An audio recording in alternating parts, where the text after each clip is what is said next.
A clear story will win every time. But how do we tell a clear story?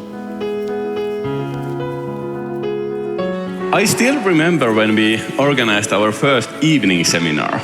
We had 80 people in the room and tickets cost 10 euros.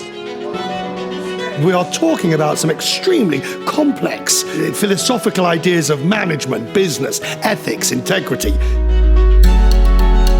And what we're being asked today and what technology is enabling us to do is to leap faster and higher than ever before.